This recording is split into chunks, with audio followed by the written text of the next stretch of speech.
Bonjour, ici Clément Koulibaly, j'espère que vous allez bien.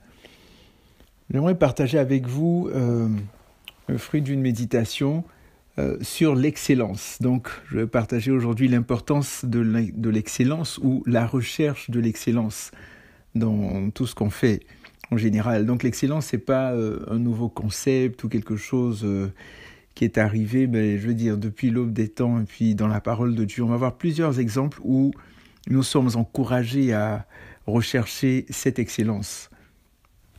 Le psaume 18, verset 38, voici ce qui est dit. David dit « Je poursuis mes ennemis, je les atteins et je ne reviens pas avant de les avoir exterminés. » Je poursuis mes ennemis, je les atteins et je ne reviens pas avant de les avoir exterminés. Donc en fait ici on voit que tant que le travail n'était pas effectué, n'était pas terminé, n'était pas réalisé, David continuait, David persévérait, David ne s'arrêtait pas en chemin. Combien de fois est-ce que parfois nous commençons quelque chose et nous nous arrêtons au milieu ou presque à la fin même? Mais il est vraiment important de persévérer, de continuer, d'aller jusqu'au bout, d'être des jusqu'au-boutistes. Donc ici on voit, je reprends ce passage, psaume 18, verset 38, « Je poursuis mes ennemis, je les atteins et je ne reviens pas avant de les avoir exterminés. » Donc il est important encore une fois de ne pas faire les choses à moitié. En Josué 10, verset 13, on voit quelque chose de très intéressant dans cet épisode. En fait, Josué a commandé au soleil de rester immobile. Pour quelle raison? Afin qu'il puisse terrasser tous ses ennemis. Et comprenons-nous bien, je ne dis pas de prendre des armes, d'aller finir avec quelqu'un, fusiller quelqu'un ou quoi que ce soit, mais je veux dire les ennemis peuvent être au sens propre, oui, mais comme au sens figuré aussi, et puis plus au sens figuré par rapport à des tâches qu'on a à accomplir, par rapport à des situations qu'on traverse, par rapport à des péchés même, par rapport à toutes sortes de choses, et que le Saint-Esprit vraiment vous indique ces différents aspects dans vos vies, dans ma propre vie, dans chacune de nos vies, pour lesquels nous devons malgré tout continuer, persévérer, aller jusqu'au bout. Je donne juste un exemple. Décide par exemple de jeûner pendant 3 jours. Et là on s'arrête en chemin. Ou on décide de faire quelque chose, de terminer à midi une tâche. Et là on arrête à 11h30 ou 11h45. C'est vraiment d'aller jusqu'au bout. Donc dans ce passage, Josué 10, verset 13, Josué a prié, il a commandé au soleil de s'arrêter. Et le soleil s'est arrêté. Et c'est pour ça qu'on parle d'année bissextile même, vous voyez. Et le soleil s'est arrêté. Et qu'est-ce qui s'est passé? Il a fait cette prière pour pouvoir exterminer tous ses ennemis, pour la gloire de Dieu. Dans 1 Samuel 14, il y a autre chose qu'on voit. On voit ici Jonathan et son serviteur qui sont allés dans le camp des Philistins. Ils étaient remplis de courage, d'audace et surtout comptant sur l'Éternel. Et l'Éternel leur a donné une victoire terrible, une victoire extraordinaire. Juste 2 personnes qui ont pu terrasser tout un camp, le camp des Philistins. Parce qu'ils ont eu cette mentalité-là, oui, d'aller jusqu'au bout et de faire des choses pour la gloire de Dieu. Et c'est vraiment important. Ensuite, voici à ce propos une recommandation du Seigneur Jésus. Le Seigneur Jésus, là je vous donne différents exemples, mais le Seigneur Jésus lui-même en a parlé. En Matthieu 5, 41, le Seigneur a dit « Si quelqu'un te force à faire 1 000, on va dire 1 kilomètre, voilà, à peu près, un peu plus d'1 kilomètre. Si quelqu'un te force à faire 1 kilomètre, fais-en 2 avec lui. » Donc, ne nous contentons pas de peu. Allons-y plus, recherchons plus. Et plus on va faire ça, et plus on va découvrir des choses extraordinaires. Et donc, il dit, on t'oblige à faire 1 000, fais-en 2. Vous pouvez continuer, on te donne, prends ton vêtement, donne aussi ta tunique, etc. Et il y a cette idée d'excellence là derrière. Et l'apôtre Paul pouvait dire aussi en Romains 12, verset 11, « Ayez de l'empressement et non de la paresse. » Combien avons-nous, où sommes-nous, ou avons-nous déjà mangé le pain de la paresse? La paresse. Mais ici, l'apôtre Paul dit, ayez de l'empressement et non de la paresse. Soyez fervents d'esprit, servez le Seigneur. Faisons tout pour sortir de la paresse. Si nous sommes dedans, si nous sommes liés à cet esprit-là, si nous sommes liés à cette chose, à la paresse, c'est important. Ayez de l'empressement et non, ayons de l'empressement.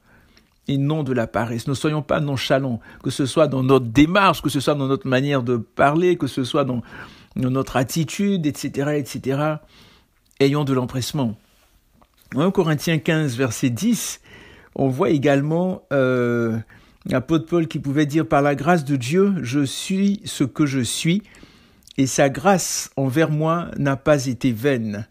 Loin de là, j'ai travaillé plus que tous, non pas moi toutefois, mais la grâce de Dieu qui est avec moi. » Et souvent, c'est important de faire attention, parce que souvent on dit « Ah, la grâce, la grâce, la grâce », et puis on s'endort sur ses lauriers, etc. Mais qu'est-ce qui s'est passé? Qu'est-ce qu'il a compris, l'apôtre Paul? Il dit « Par la grâce de Dieu », il parle déjà de la grâce de Dieu, « Par la grâce de Dieu, je suis ce que je suis, et sa grâce, encore une fois, sa grâce envers moi n'a pas été vaine. » Loin de là. Donc, au lieu de se reposer, comme on dit aujourd'hui, on se repose sur la grâce, etc., il n'y a plus rien à faire. Non, c'est faux. Il dit, loin de là, j'ai travaillé plus que tous. Donc, avec la grâce de Dieu, il a travaillé, il a cherché le Seigneur, il a médité. À un autre moment, il pouvait dire, je prie en langue plus que vous tous. Donc, il avait ce désir, ce zèle, cette excellence d'aller jusqu'au bout, de faire plus, de ne pas se contenter de peu, de ne pas être partisan du moindre effort. Je me rappelle ma mère qui me disait, non, faut pas être partisan du moindre effort. Et c'est important. Quand tu fais quelque chose, de le faire bien, de le faire avec excellence, de rechercher à t'améliorer dans ce que tu es en train de faire. C'est vraiment très, très important. Et on ne sait pas ce que ça peut produire dans la vie de telle ou telle personne et d'avoir une certaine régularité aussi. C'est pas toujours évident. Il y a des choses, il y a différentes situations de la vie qui peuvent venir, mais il est important vraiment de rechercher cette excellence. Il dit, j'ai travaillé plus que tous, 1 Corinthiens 15, 10. J'ai travaillé plus que tous, non pas moi toutefois, mais la grâce de Dieu qui est avec moi. Pourquoi est-ce qu'il a dit ça? Et pour toujours donner la gloire au Seigneur. Le Seigneur nous a donné la force, nous permet de voir peut-être, de marcher, d'être en bonne santé, etc. Maximisons, faisons tout ce qu'on peut, tout ce qui est en notre pouvoir, faisons tous nos efforts justement pour avancer, pour accomplir ce que le Seigneur nous demande de faire. Vous savez, la grâce de Dieu n'est pas un passeport pour la paresse, absolument pas. La grâce de Dieu n'est pas un passeport pour la paresse. Paul dit qu'il a travaillé plus que tous les apôtres. Non pas lui, mais la grâce de Dieu en lui, avec lui. Alors, qui a travaillé? Je vous pose la question, Paul ou la grâce de Dieu? C'est Paul, mais en s'appuyant sur la grâce de Dieu. Donc, il n'a pas ménagé ses efforts, il a travaillé fort pour la cause de l'Évangile. On a ce merveilleux passage en Ecclésiaste 9, verset 10.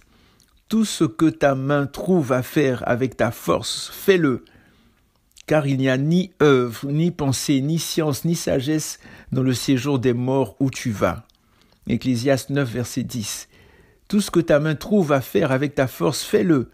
Car il n'y a ni œuvre, ni pensée, ni science, ni sagesse dans le séjour des morts où tu vas. » Travaillons, prenons du temps dans la prière, dans le jeûne, dans la méditation. Cherchons le Seigneur. Travaillons. Et on va se reposer au ciel, comme disait un bien-aimé. On a toute l'éternité pour se reposer. Si on se repose vraiment là-bas, parce que je suis pas convaincu non plus qu'on va se reposer. Notre Dieu n'est pas un Dieu de paresse ou de paresseux, absolument pas. Et en 1 Corinthiens 15, 58, c'est ce que l'apôtre Paul pouvait dire également. Il dit, « Ainsi, mes frères bien-aimés, soyez fermes, inébranlables, travaillons de mieux en mieux à l'œuvre du Seigneur, sachant que votre travail ne sera pas vain dans le Seigneur. » 1 Corinthiens 15, 58. « Ainsi, mes frères bien-aimés, soyez fermes, inébranlables, travaillons de mieux en mieux à l'œuvre du Seigneur, sachant que votre travail ne sera pas vain dans le Seigneur. » Travaillons de mieux en mieux. Augmentons, recherchons encore plus, augmentons nos temps de prière, augmentons nos temps de méditation, nos temps de jeûne. Si on lit quelque chose, etc., peu importe, vraiment, allons-y. Vraiment que ce soit un encouragement pour vous, pour moi, pour nous tous, vraiment. Et il y a ce passage-là dans 1 Thessaloniciens 2, verset 9 et 2 Thessaloniciens 3, verset 8. Donc, dans l'Épître aux Thessaloniciens, il y a cette idée globale. Je ne vais pas nécessairement prendre le passage, mais l'apôtre Paul pouvait dire aux Thessaloniciens qu'ils étaient en mesure de témoigner que nuit et jour, ils travaillaient. Donc les Thessaloniciens pouvaient parler de Paul, pouvaient dire que oui, effectivement, ce Paul, la nuit et jour, il travaille, il n'a pas cessé. Et il disait également que nuit et jour, il priait. On va prendre le passage, je pense que c'est mieux. 1 Thessaloniciens 2, verset 9. C'est vraiment très, très, très, très intéressant. Donc, encore une fois, qu'on ne mange pas le pain de la paresse. Non, notre Seigneur Jésus, il dit, il faut que j'aille à Jérusalem, il faut que je fasse ceci, je suis venu pour telle et telle chose, il faut que je fasse, etc., etc. Et ne soyons pas oisifs. Des fois même le temps manque. Et c'est important vraiment d'être dans cette optique, dans cette mentalité-là, pour le royaume de Dieu. Donc comme je disais, on ne sait pas quel est l'impact que nos actions peuvent avoir dans la vie des personnes, mais recherchons comme modèle le Seigneur Jésus. Et c'est ça, des personnes vraiment qui peuvent nous inspirer. Je parlais de l'apôtre Paul et de différentes personnes, etc., même encore aujourd'hui, même dans le monde d'aujourd'hui. Donc 1 Thessaloniciens 2, verset 9, « Vous vous rappelez, frères, notre travail et notre peine, nuit et jour, à l'œuvre pour n'être à charge à aucun de vous, nous vous avons prêché l'évangile de Dieu. » Ça, c'est nuit et jour. Et quand on prend 1 Thessaloniciens 3, verset 10, il dit « Nuit et jour, nous lui adressons de 13 instances, supplications, afin de voir votre visage et de suppléer à ce qui manque à votre foi. » Donc nuit et jour, il travaille, nuit et jour, il prie, une atmosphère de prière. Et 2 Thessaloniciens 3, verset 8, il est dit, « Nous n'avons mangé gratuitement le pain de personne, mais dans le labeur et dans la peine, nous avons travaillé nuit et jour pour n'être à charge à aucun de vous. » Donc nuit et jour, il prie, nuit et jour, il travaille, nuit et jour, en communion avec son Père. Donc recherchons l'excellence, recherchons l'excellence, l'importance de l'excellence. Donc que Dieu nous garde, que Dieu nous donne de vraiment changer notre attitude, que nous puissions vraiment avoir cette urgence, l'urgence dans la prière, l'urgence dans la méditation, l'urgence dans le jeûne, l'urgence dans l'évangélisation, peu importe ce que le Seigneur nous donne de faire. Comme on a lu dans Ecclésiaste, peu importe ce que ta main trouve à faire, fais-le. Et vraiment, que le Seigneur nous garde, que le Seigneur nous fortifie, que le Seigneur nous comble et qu'on puisse être vraiment des hommes et des femmes à la recherche de l'excellence, de notre Dieu qui est excellent lui-même. Et voilà, portez-vous bien, prenez soin de vous et surtout n'oubliez pas que Jésus revient très très très bientôt. On voit tout ce qui se passe dans le monde, on voit à quel point nous sommes vraiment dans les temps de la fin et vraiment mettons-nous à genoux, prions, recherchons encore plus le Seigneur. Portez-vous bien et à très bientôt.